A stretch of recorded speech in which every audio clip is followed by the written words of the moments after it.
1.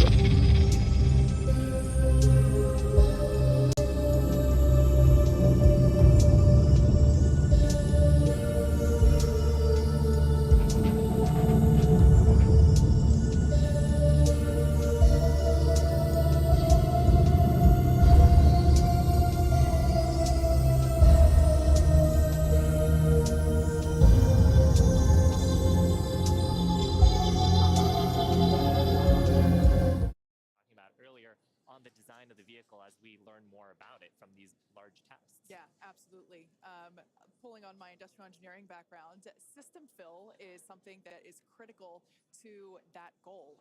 Being able to produce and launch multiple Starships means that we have to have a system full of those production vehicles, and we iterate on each one. So even the next Starship that will fly in whatever the next test is will be different than the one that you see there on your screen now.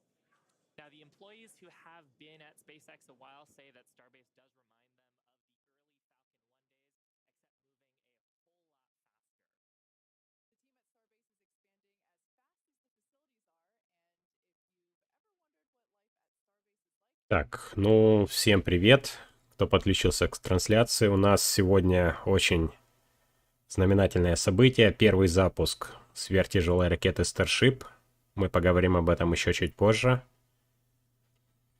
Сейчас идет прямая трансляция, и до запуска остается всего 13 минут. Я вас покину на пару минут, и потом мы вернемся уже перед самым запуском и поговорим о том, что будет происходить. Приятного просмотра.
Starbase directly employs more than 1,800 employees and is actually the largest employer in the area.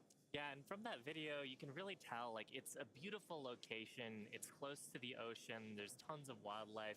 And that's because being close to the equator is actually a fantastic way to get to orbit. Yeah, I love that we have so many employee events that allow us to participate with ocean cleanup and other environmental efforts there. We'd also like to thank Cameron County for being so supportive for all of our work in that area.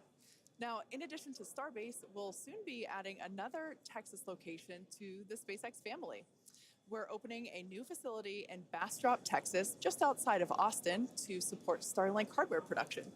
The new facility will be over 500,000 square feet of manufacturing space, and the team has already started hiring.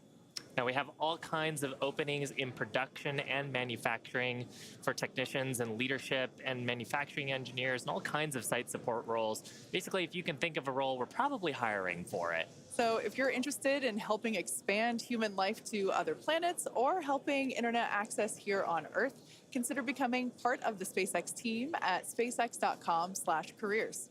Now, with that, let's check back in with Zach down at Starbase one last time before launch. Howdy, Zach.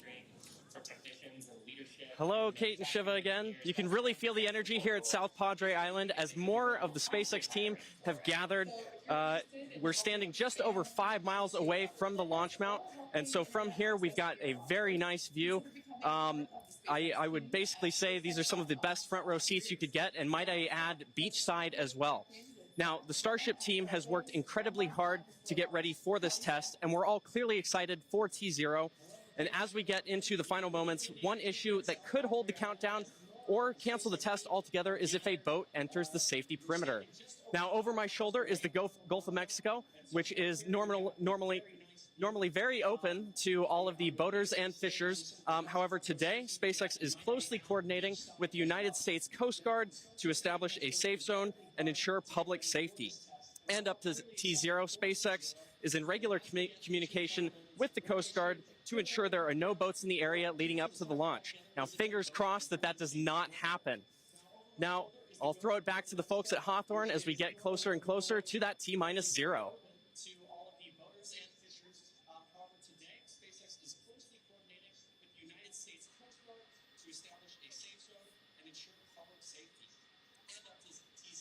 We're just inside T-minus 9 minutes and counting. We're listening on one of the background loops right now. Flight director is talking about the issue we've had on first stage, working the pressurization system. Decision right now is that we are going to stop the launch for today. We're going to transition the launch attempt to a wet dress rehearsal. So that means we're going to continue with the countdown sequence of events. We'll continue loading propellant, finishing up here shortly on the second stage. We'll also continue loading propellant onto the first stage, wrapping up at T-minus 3 minutes. We're also going to go through pressurization steps, other steps of the countdown. This will be a full validation for the team, but currently the plan right now is we're waiting for final word, is that I think at T-minus 10 seconds, we will finally stop the clock and then recycle the countdown for today. Now we're inside T-minus 8 minutes and counting. We're continuing to load propellant on both the first and second stage. You can see the Starship second stage with the heat shield tiles there. Carriage arms are open. You can see the condensation around the first stage tank as we load liquid methane, liquid oxygen into the large super heavy first stage.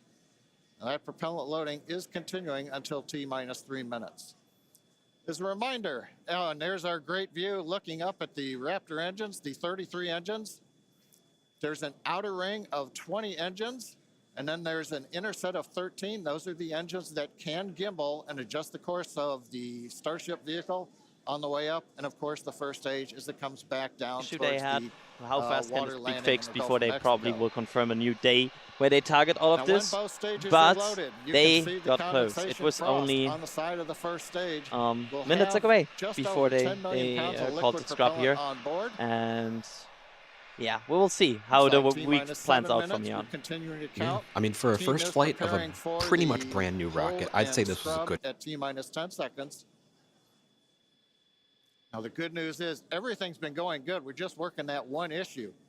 So we are continuing the count. Team will get this as an excellent opportunity to run the end-to-end of the system. Now, in a launch, in the next few minutes, the guidance system would be performing its final alignment. We will be doing that this morning. The automated flight termination system would be armed. We won't need to arm it today as we won't be flying. And we'll do final thrust vector control checkouts, what we call wiggles of the Raptor engines on the first and second stages. Now, normally in a countdown, if we needed to hold, there's a view of the second stage Raptor engines. Just about.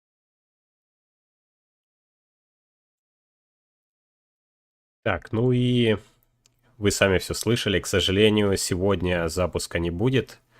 Произошел сбой. Сейчас будут выяснять, что произошло в итоге. Значит, ракета была заправлена метаном и жидким кислородом, как вы можете видеть, но что-то случилось, поэтому нужно время на проверку. Ничего такое бывает на испытательных полетах. И в скором времени нам сообщат новую дату попытки запуска. А сегодня, чтобы не терять время, SpaceX проведет все необходимые предстартовые тесты. Они доведут время до 10 секунд до запуска, проверят работу двигателей без запуска двигателей, просто ими подвигают. И на сегодня это все. Будут убирать топливо из баков, стравливать газ. Поэтому да, обидно, досадно, но сегодня никакого запуска не случится. Что ж, мы не будем дожидаться этого, мы завершим трансляцию, и как только появится новая дата запуска, обязательно будет запланирована новая трансляция. Спасибо тем, кто пришел и поддержал этот канал своим просмотром. Увидимся в следующий раз. Всем пока.